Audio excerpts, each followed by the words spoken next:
Assalamualaikum warahmatullahi wabarakatuh. Alhamdulillah wassalatu wassalamu ala Rasulillah wa ala alihi wa sahbihi wa mawala amma ba'du. Alhamdulillah kita ditakdirkan untuk kembali berjumpa di pertemuan kedua mata kuliah Filsafat Hukum Ekonomi Syariah dalam keadaan sehat walafiat. Semoga kita senantiasa diberikan kesehatan di dalam menghadapi pandemi COVID-19 ini. Dan marilah kita bersolawat dan mengucapkan salam kepada baginda Nabi Muhammad SAW, karena berkat beliau kita bisa mengenal Islam, iman, dan ihsan.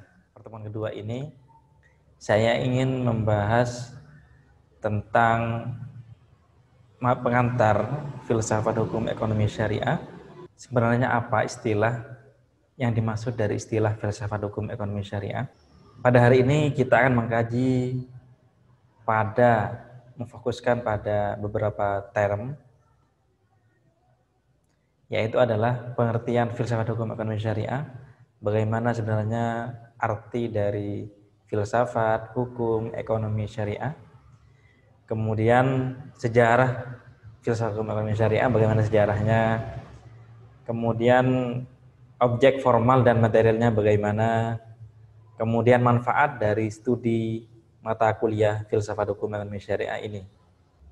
Kita akan membahas dari sisi filsafat dulu, aspek filosofis. Jadi pada mata kuliah ini ingin mengkaji hukum ekonomi syariah dengan pendekatan filsafat. Dalam aksiologis misalnya, kita akan menyelami bagaimana hakikat filsafat hukum ekonomi syariah sebagai objek kajian. Kemudian dalam epistemologi, kita akan membahas bagaimana metode atau cara merekam pengetahuan ilmiah tentang objek kajian filsafat hukum ekonomi syariah. Kemudian dalam aspek aksiologi, kita akan banyak mengenal manfaat yang didapatkan dari mempelajari ilmu filsafat hukum ekonomi syariah. Kemudian dalam filsafat hukum ekonomi syariah ada pohon ilmu. Filsafat itu berasal dari kata filosofia. Philo bermakna keinginan atau cinta, sedangkan sofia bermakna kebenaran atau kebijaksanaan. Sedangkan kebijaksanaan itu dalam istilah terminologi hukum Islam atau syariah itu dikenal dengan hikmah.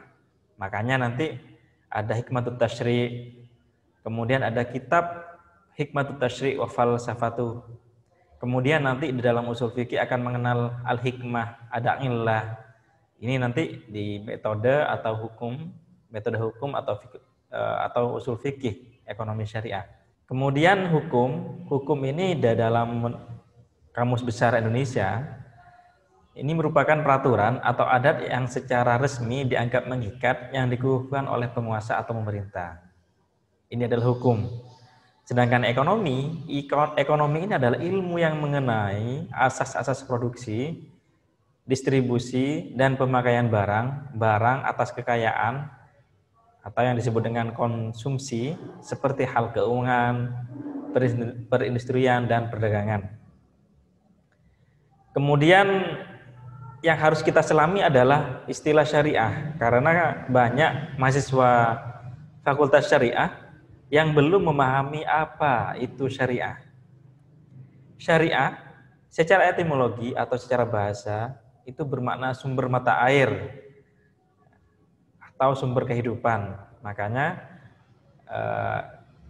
syariah itu menjadi sumber kehidupan bagi agama Islam. Kemudian secara istilah atau epistemologi, syariah itu banyak sekali definisinya. Di antaranya adalah khitabullah ta'ala al-muta'alliq bil ibad talaban aw takhira aw wad'an. Jadi syariah menurut definisi ini adalah khitabullah atau perintah Allah yang berkaitan dengan hamba, baik bersifat talaban, baik bersifat perintah atau pilihan atau anjuran. Kemudian definisi yang kedua adalah definisi dari Ibnu Taimiyah. Ibnu Taimiyah mengatakan bahwa syariah adalah ta'atullah wa rasulih wa ulil amri minna. Jadi syariah itu ketaatan kepada Allah, kepada Rasulnya, dan pemerintah.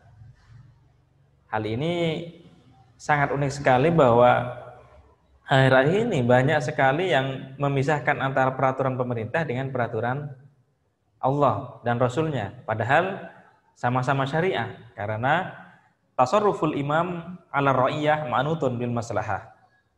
Ada sebuah kaidah fikih bahwa peraturan pemerintah atau kebijaksanaan pemerintah terhadap rakyatnya itu harus memperhatikan kemaslahatan. Kemudian menurut Profesor Dr. Al-Qardawi, Yusuf Al-Qardawi membenarkan bahwa masyara'ahullah minal ahkam ats-tsabitah bil adillah minal kitab was sunnah wa ma tafarra'a anha minal ijma' wal qiyas wal adillah al-ukhra. Jadi menurut Al-Imam Dr. Yusuf Qardawi bahwa syariah adalah sesuatu yang disyariatkan oleh Allah, yang ditetapkan oleh Alkitab, Al-Quran, dan As-Sunnah, hadis, wa ma tafarra'a anha, atau sesuatu yang bersumber dari Alkitab dan As-Sunnah, yaitu ijma', qiyas, dan adillah-adillah lainnya atau dalil lainnya seperti al-istihsan, kemudian al-maslahah, al-mursalah, saddud dzari'ah, al-urf, dan seterusnya. Jadi menurut Imam Al-Qardawi, Dr. Al-Qardawi, bahwa syariah itu adalah hukum yang ditetapkan oleh dalil, baik berupa Al-Quran, sunnah, hadis, ijma', qiyas, atau dalil lainnya. Kemudian ada dua istilah yang mirip tetapi berbeda, yaitu istilah syariah dan Islamic law. Menurut Yasir Audah, salah satu pemikir Mesir yang kemudian besar di Barat, syariah is no Islamic law. Syariat is not Islamic law. Syariah bukan hukum Islam. Sedangkan menurut Joseph, syariah is Islamic law, bahwa syariah adalah hukum Islam. Menurut Yasir Audah, syariah itu adalah bukan Islamic law, tetapi sumber dari hukum Islam. Karena syariah ini mencakup fikih, mencakup akidah, mencakup akhlak. Sedangkan Islamic law merupakan qanun al-islami atau undang-undang. Nah, ini bahwa kesimpulan dari definisi syariah, dan qanun islami, syariah, fikih, al-qanun islami, bahwa syariah itu mencakup tiga hal, lebih universal, lebih umum, yang mencakup akidah, fikih, dan akhlak. Sedangkan fikih adalah menurut musannif kitab Al-Yaqutun Nafis, bahwa fikih secara bahasa adalah al-fahmu, memahami. Sedangkan fikih menurut istilah adalah al-ilmu bil ahkam asy-syar'iyyah al-amaliyah al-muktasab min adillatih tafsiliyah. Fikih secara istilah adalah ilmu yang berkaitan dengan hukum-hukum syariat yang bersifat aplikatif, yang berasal dari dalil-dalil yang terperinci. Sedangkan al-qanun al-islami berarti undang-undang. Jadi kalau al-qanun al-islami itu lebih kepada undang-undang, atau yang disebut dengan al-qanun al-wad'i, undang-undang yang ditetapkan atau yang ditetapkan oleh manusia. Berbeda dengan syariah. Kalau syariah ini merupakan peraturan atau hukum yang ditetapkan oleh Alkitab, As-Sunnah, dan ijma' dan dalil lainnya. Lalu apa sih maksud dari filsafat hukum ekonomi syariah? Kita simak dari Mustafa Abdul Razik.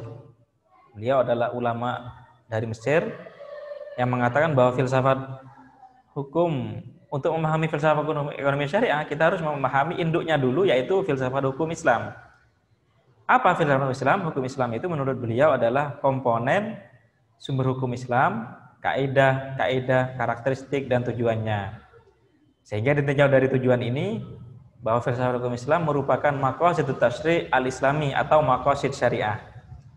Kalau kita sudah mengetahui filsafat hukum Islam, maka kita akan mudah apa yang dimaksud dengan, maka kita akan mudah mengetahui filsafat hukum ekonomi syariah. Filsafat hukum ekonomi syariah ini merupakan bagian atau disiplin ilmu yang merupakan cabang dari filsafat hukum Islam, yang konsentrasinya hanya pada ranah hukum ekonomi syariah yang membahas tentang sumber-sumber hukum ekonomi syariah, kaidah, tujuan.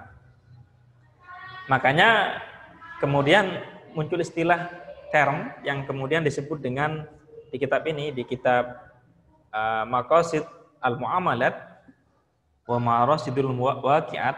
Ini karya dari Al-Imam Abdullah bin Syekh Al-Mahfud bin Bayyah. Sehingga dari Maqasid syariah kemudian muncul Maqasidul Muamalat atau Maqasidul Iqtisad al-Islami yang dikenal dengan Maqasid ekonomi syariah. Filsafat hukum ekonomi syariah sebagai Maqasid ekonomi syariah. Kemudian bagaimana sejarah perkembangan filsafat hukum ekonomi syariah hingga hari ini? Pada zaman Rasulullah tidak ada istilah filsafat hukum ekonomi syariah. Akan tetapi pada saat itu sudah ada Al-Quran, As-Sunnah yang menjelaskan tentang jual beli, tentang muamalat dan seterusnya. Seperti misalnya muamalat yang dilakukan oleh Rasulullah SAW dengan para sahabat-sahabatnya, baik sahabat Muhajirin maupun Al-Ansor. Pada masa ini hukum Islam atau hukum ekonomi syariah bersumber dari Al-Quran dan hadis saja. Kemudian ada ijtihad Rasulullah atau ijtihad sahabat, akan tetapi pada masa ini butuh takrir atau pengakuan dari Rasulullah. Kemudian setelah Rasulullah wafat, pada era sahabat muncul kemudian ijtihad, kemudian qiyas, muncul ijma sahabat. Karena permasalahan semakin banyak, kemudian belum ada kepastian bahwa al-waqa'i mustajaddah, bahwa permasalahan semakin banyak sedangkan hukum atau sumber itu sudah terbatas. Oleh karena itu pada masa sahabat muncullah ijtihad. Akan tetapi pada masa ini ada muncul dua fraksi. Ada para sahabat yang mengedepankan ijtihad ar-ra'yi atau kontekstual, ada juga sahabat yang lebih mengedepankan ijtihad tekstual atau nas, Al-Quran dan Sunnah saja. Kemudian pada era tabi'in muncullah madrasah ar-ra'yi yang merupakan murid dari sahabat yang lebih mengedepankan ijtihad nalar atau ijtihadnya. Sedangkan juga ada madrasah hadis yang merupakan murid dari sahabat yang lebih mengedepankan tekstual atau hadis atau Al-Quran. Kemudian pada era tabi'in permasalahan semakin banyak, perbedaan juga semakin banyak. Kemudian pada masa ini muncullah Imam Malik yang merupakan murid dari tabi'in yang kemudian pada masanya menjadi mujtahid madhab. Imam Malik punya murid Imam Syafi'i, Imam Syafi'i punya murid Imam Ahmad bin Hambal. Sebelum munculnya Imam Malik, muncullah Imam Abu Hanifah. Kemudianlah muncullah yang kemudian dikenal dengan 4 madhab. Kemudian pada masa ini istilah filsafat hukum ekonomi syariah sudah mulai ada, akan tetapi menggunakan istilah lain. Misalnya seperti Imam Syafi'i menggunakan gharadus syari' minal hikam, kemudian menggunakan hikmah. Kemudian ada juga yang menggunakan mahasinus syariah seperti misalnya Asy-Syashi. Kemudian ada yang menggunakan maslahah seperti Al-Imam Al-Ghazali. Ini merupakan murid-murid dari Imam Madhab. Ada yang juga menggunakan kata istislah dan seterusnya. Ada juga yang menggunakan illah. Banyak sekali istilah filsafat menggunakan istilah-istilah berbeda. Kemudian pada zaman modern muncullah pembaharu maqasid syariah, yaitu Muhammad bin Thahir bin Ashur di Tunisia, merupakan guru besar Masjid Jami' Az-Zaitunah Tunisia. Kemudian Al-Fasi di Maroko. Kemudian muncul Imam Profesor Yasir Audah yang mengatakan bahwa maqasid syariah as philosophy of Islamic law, bahwa maqasid syariah sebagai filsafat hukum Islam. Dari term ini kemudian berkembang muncul filsafat hukum ekonomi syariah. Kemudian bagaimana objek kajian dari mata kuliah ini? Secara formal, objek berkaitan tentang sesuatu yang nampak dan tidak nampak. Objek yang tampak masuk pada kategori empiris, sedangkan objek yang tidak nampak masuk pada kategori alam metafisika atau dalam istilah Islamnya dikenal dengan gaib.